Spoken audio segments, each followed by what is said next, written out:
Good to see you again, Bob. I think I've been seeing you so regularly these days. So are you ready to talk about this? You ready? Ready to go. All right, so can you start off with, how did you come up with this? How did you come up with the California Middle Class Homeownership and Family Home Construction Act? What drove you on this one? You know, I know this sounds trite, but one of the great challenges we have in public service is to figure shit out, to solve problems for people. And, you know, this issue of home ownership forms the foundation of who we are. It's essential, as was suggested by so many. It creates community. It's at every level so important. And when I was in the legislature, I was working in Arizona, and I saw so many people lose their homes and what the impact was and how important that was. And when I was in the legislature as majority leader, I tried to pass it, but I couldn't get something done just for the middle class for home ownership. And my feeling was, we've got to take care of these folks. In the simplest terms, politics in so many ways is, what did you do for me lately? And the middle class feels like they're left behind. And so I spent 3 years working with you guys since leaving government, working as a volunteer, because this is critical to California. I want to take this national. This is critical to the country. Get people in homes. It at every level is critical. So it informs my whole purpose, my DNA of why I got in politics. Now, I've made mistakes before, because those who remember years ago, you all had badges on that said, no on SB 8, Hertzberg. You remember that? You don't always win. Because I was trying to fix the volatility. The bottom line, Sanjay, is that what I was trying to do is to work on the large problems of California and to fight the political industrial complex that often stops us from doing that. That's why I did it. That's why I continue to do it. And that's why I'm over the moon that you guys have stuck your necks out with me early on, doing stuff that you've never done before, getting ahead of this, and getting this initiative qualified. So you just mentioned that it was a challenge to get it through, it would be a challenge to get something like this through the legislature. Middle-class homeownership initiatives or legislation seems like it should be a no-brainer. Why are the challenges in the legislature? Because what happens in government is, in order to get votes, you've got to Christmas tree everything up. You want my vote? You got to do this. You want my vote? You got to do this. And so to get just a straight how to deal with the underlying issues that perplexed middle-class folks is near impossible. I saw the Dream for All Act. I was there and voted on it. But it says, one, first-time home buyers. Our program doesn't say that. If you got a divorce, if you had some problem or something, it don't matter. We want to sell new homes to people who are in middle class, to build the middle class and build new homes. Two, the issue about the construction defects. All the various politics that was mentioned are very difficult that we've avoided here in this measure. Making this super simple for folks. The Dream for All Act says you got to be first time. Second, it says you got to be first generation. And third, it has all these restrictions on your FICO score. And four, you got to fill out more paperwork than God. This whole thing that we've done is simple, simple, simple. You don't have to deal with government. We're paying the banks a half a point interest, generation fee, and CRA credit, so they deal with the paperwork. It's like when you go get a new car from General Motors. You don't have to go to Detroit to get your $1,000. You go to the dealer, you sign it up. Simple, simple, understanding something that makes it easy for the folks, for your customers that want to buy a house and relies on you to be able to explain the 5,000 pages of paper that we now require to buy a house. Because I'm literally back and forth this morning trying to close an escrow for my son to get his house in Joshua Tree. So C.A.R., as you mentioned, was an early supporter, both policy as well as financially. The coalition has grown well beyond that. Labor and tech are involved. So a couple things. Why do you think they signed on? And then, now that it's qualified, do you expect where other sources of partners might want to join in or that are interested in this? Well, here's the thinking. What happens in our world of politics, this is inside politics, is that we go out as politicians, we pass something, and we say, oh, we've solved the problem. To me, there's many more dimensions initially dealing with this. It's because we know, based upon the polling, that no taxpayer costs, getting people into homes. By the way, it's 190,000 brand new constructed homes at a minimum. We just got a study from UCLA on this, and it could be more because it's evergreen. But the idea of what we're going to do is we're going to build a larger coalition. We're going to go back to the tech people. We're going to go to a whole host of other folks to be able to build this, because what we want to do is a couple of things. First, one of the great challenges in politics is you watch TV and everybody's beating everybody up. The trial lawyers against Uber, this one against that one. We want something out there that's positive, that's aspirational to folks, that sends a positive message. There's no opposition, but it's not about that just to win. Second, we want to get all those local city council members. We're going to all 482 cities of the state, and we're going to go to every city council member. In addition to your efforts to meet the legislators, we're going to them because we want those local people, when it passes, to be able to be excited. We want to build our homes. Where's our home, right? Critically important, because part of the architecture here is getting the local governments interested. We want to win by a gigantic percentage because we want to encourage these investors to buy our bonds at 2 or 3%, because we're going to foundations and social impact people and tech companies and others to buy the bonds. Instead of putting cash in, buy our bonds, you get a much greater rate of return. So the framework of the coalition and the framework of the effort. So we're going to come back to you. Everybody in this room, we need you. As the pro tem said, you are such tentacles in every part of the community, as Jesse talked about. I've been to that Encino Little League. I was there with a bunch of realtors. I represented the Valley. And we need you to get out there. We're going to ask a bunch of you to get on videos, to talk to your communities, and talk about home ownership, and really build this thing up. It's not just, we're not sitting on our laurels because we poll well. We're going to not stop, and we're going to send this message to the heart of California.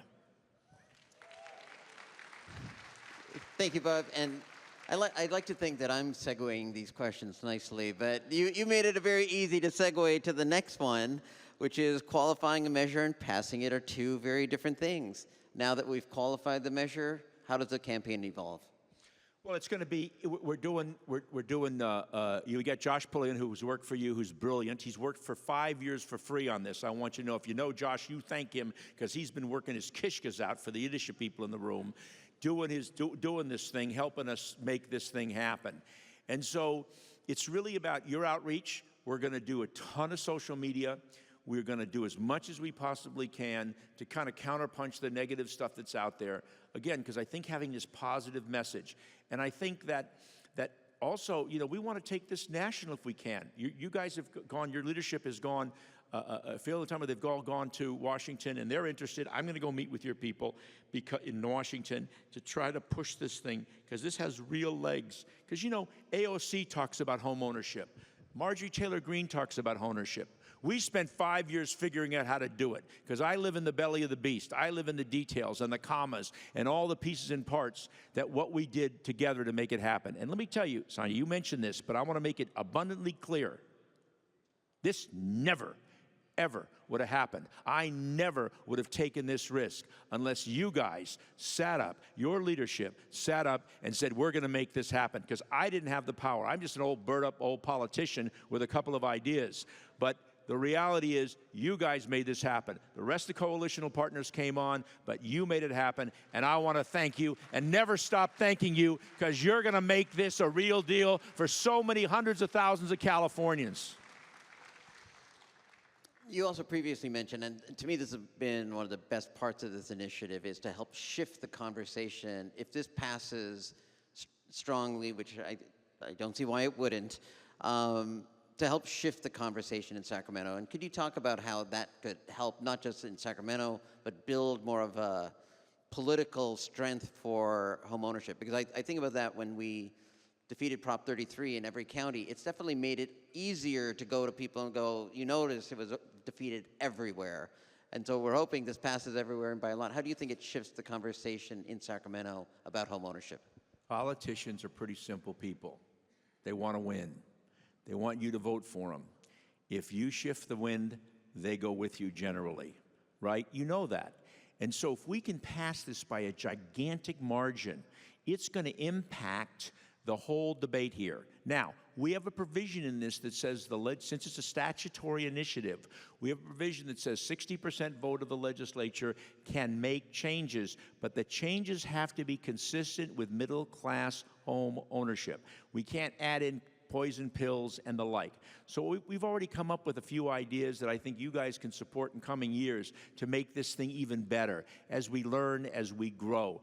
The way we define single family, as Sanjay had mentioned, if you have an office building you're converting to home ownership, or a shopping center, or the definition of homes can be factory-built houses or 3D homes, or all this new technologies that's going to come. We wanted to think about and invent the future, but I know that from my experience in 50 years in government that things are going to change. And so we wanted to make sure that we put a tight grip on nobody screwing up the fact that we're trying to do this for middle-class folks. That's the play. Because my problem, when I introduced this some years ago, and then when Senator Portantino was Appropriations Chair, tried to continue it, and I'm not suggesting it's bad. I'm going to support the bond issue for affordability and tax-based stuff. But damn it, we got to do something for middle-class people, and they got to feel like we're doing something for them, and it's got to work, and it's got to be real. So some legislators, as I mentioned during my talk on this, they worry when they hear $25 billion bond measure. We know it's a revenue bond, but can you talk a little more about the fact that there are no taxpayer bonds and how the revenue bond would work? Yeah, thank you. That's a really important vision. I'm glad you mentioned it, and everybody needs to know that. The word bond scares people. It just does, right? Because we think politicians pass bonds and make taxpayers pay the bill all the time. But there's another mechanism whereby we use the state's authority to raise private capital. There is no full faith and credit. There's no obligation. So here's what happens. I've talked to some foundation. Foundation puts $1 billion into this fund.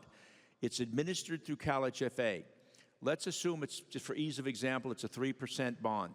We'll charge the customer 3.2. Why?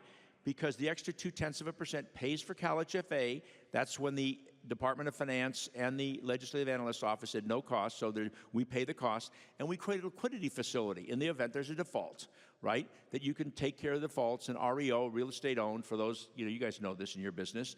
And by the way, I wrote a book called California Lis Pendens Practice in 1983, for those people who've had to deal with that for the University of California. But in any event, the point is that the risk is borne by the investor. There is zero risk. And it says that by the Department of Finance, as Sanjay read.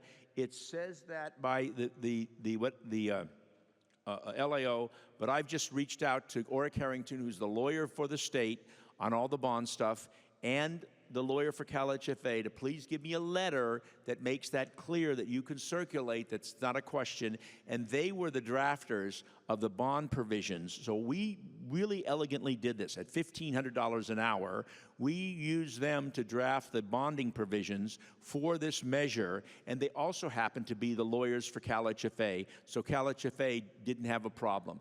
The level of attention to detail in the last 3 years. Can I mention one other thing, Sanjay? Sure. Yeah. One of the other big issues that we face is FICO scores. I'm friends with the CEO of FICO. I talked to the CEO of Fannie Mae, Freddie Mac, the Comptroller of Currency, Federal Home Bank Board. We spent a year working on this to come up with a way that we can get a proper risk on somebody without having a bad score. They had a bad credit card. They got a divorce. Something happened in their life. It affects them for years. But they make money. So what happened is we wrote the language that I got from Fannie and Freddie that basically says you can look to someone's cash flow underwriting. How much money do they make? Can they afford it? Your FICO scores don't have your rent often or your light bill. We look to other factors to determine whether people are creditworthy, not that they had something historically there's a problem for them, but they still have the money to be able to make the monthly payments. And you mentioned that the lenders, everybody are on board with that, correct? California Bankers Association on board. They're excited about their half-a-point origination fee and CRA credit. We worked with them. I'm going back. I just was on the phone this morning. in June to meet with, I'm not going to mention the name, but one of the most important bankers in the country on this thing, who's already reached out to us because they have a program about the American dream. And so we're working it hard in all fronts to make that happen. This is a big deal, and we can't lose the opportunity to do it elegantly. As you mentioned, we're going to be a big part of this. How do you envision the realtor's role in getting this thing done? Well, I mean, look, I'm a pretty straightforward guy, as you can all see, and I'm not running for office ever again, so don't worry about that. I'm not a politician anymore. I'm just a policy wonk trying to solve problems that I wasn't able to solve when I served in office. But you know, you guys have given us $5,175,000 to pay for the $10 million it costs us to qualify that. And so, obviously, helping us get the commercials. But more importantly, thank you about that. That's your money. Thank you. And secondly, I need you guys on the street, man. You got to get out there and talk to folks about how important this is. We're going to be reaching out to you through Sanjay, through the leadership, and try to put together a program in all 58 counties and help us. You all have a relationship with the local politicians. You all have relationships with your communities. Today's world with the social media stuff, we can do all kinds of stuff with you guys and put you out there to talk about the importance of this and how it's going to change communities, offer generational wealth to people, and how we've done it right and not the stupid stuff. Because, you know, so many of these laws that we pass, and I voted on a bunch of these things, and it's been painful.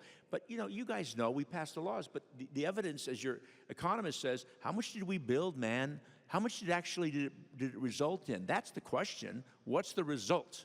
And so I think you're going to see a big result here, but we need you as part of that advocacy in this effort. There's so many of you. If everybody in this room just contacted, you know, your own communities, we'd win by an extra 10 points. Any final words? I'm excited. This is the real deal. This is the right thing to do. This is an opportunity to get it right and to send a message that's huge. That, as Sanjay says, change the discussion. When there's something this big, if we win by a big, gigantic number, you're going to see whoever the next governor is to say, this is the greatest thing since chicken soup, and they're going to want to make it a big deal. Everybody jumps on a success story. It's our obligation not just to win, but to win gigantic. So get out there, hustle, get these members to sign up. We're going to go to every one of your city councils. There's no stopping, no weakness. We're going to win, and we got to win big, and I thank you a billion. Thank you.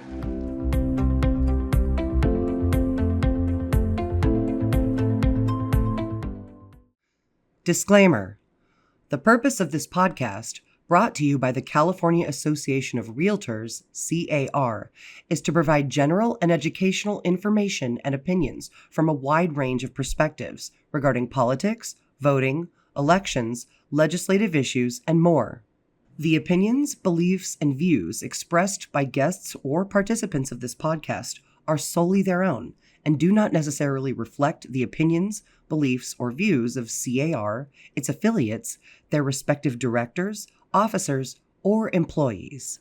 Reference to any individual or entity does not constitute an endorsement, recommendation, or any other position or opinion regarding that entity or individual by C.A.R.